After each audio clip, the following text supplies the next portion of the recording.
Because New York, y'all always been heavy on lyricism. But other parts of the country, like I said, I'm down in the South.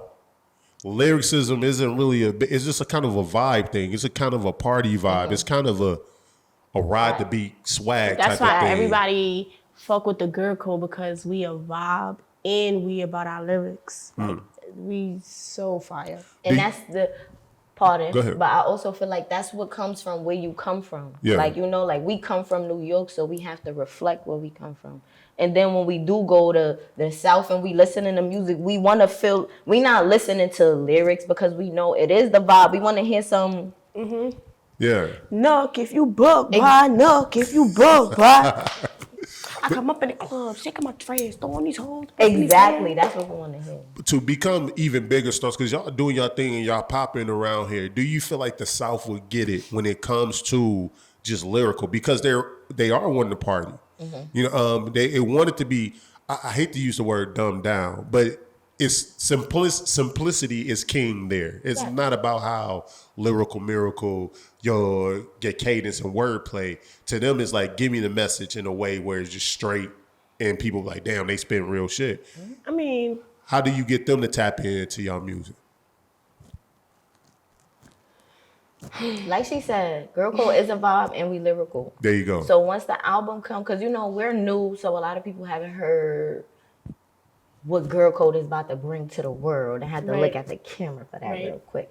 But it is a lot. Like, we have from A to Z, we do everything. We have everything. We make music for grands, kids, babies, this, that, him, she, they. We make music for everybody. Got you. Now, here in New York, like, what do y'all make of the music scene now? Because it seemed like there's a resurgence. Rest in peace, Pop Smoke. But it seemed like that New York drill sound is taking off everywhere. But a lot of people at one point in time were saying New York hip hop had kind of died. It was kind of dead. It was flat. Did y'all feel like it was ever that? And how do you feel about the hip hop scene now? I feel like that's why it's so much weight on our shoulders, because we bring in something back that a lot of people haven't heard in such a long time. And the only thing that everybody else is listening to is stuff that's out right now. Shit that's being supply and demand. If it's the only thing on the market, then everybody gonna run to it. That's a fact. And we something new on the market, and that's why her saying like a lot of weight on our shoulders, that's really what it is. Because the climate of what music used to be from superstars, DMX, Wu-Tang, all of these people, and then now our superstars are Pop Smoke, Fabio Foreign, like the sound is definitely... Tekashi 6ix9ine. Right, the sound is... It varies, like... You might see me 6ix9ine, but won't see us with Tekashi. Why not? What you mean? Because 6ix9ine is a good ass... I got you right now. We grew up around, like... See... Y'all don't know her dad, but her dad is a real man. You heard? Got you. Man. And yeah. So if it came up $5 million bag, right? Go ahead.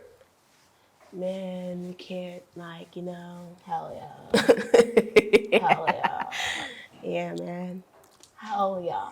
So if 6ix9ine showed up and like, hey man, I give y'all $1 million. Right now to do a feature for the business, do you take the bag and do the song? Can I say something to people?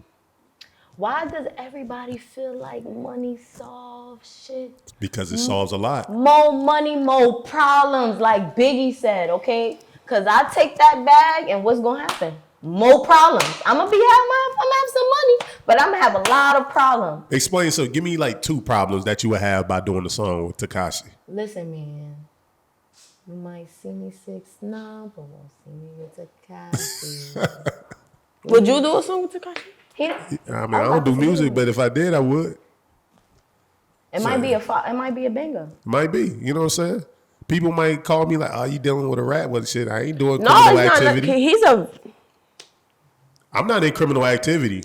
So, and I ain't worried about none of my gangster friends worried about my reputation because, nigga, I'm not over here in the trap with you. So no, that's a fact. But when it's a problematic person can we also talk about something too? Let's have this conversation about hip hop. Okay, let's talk and about what hip hop started on.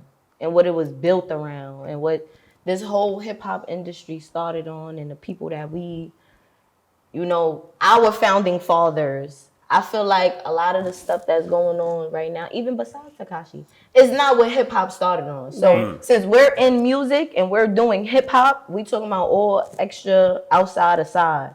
What's going on in hip hop and how hip hop started, we trying to keep it like that. Do you think hip hop will be the same started?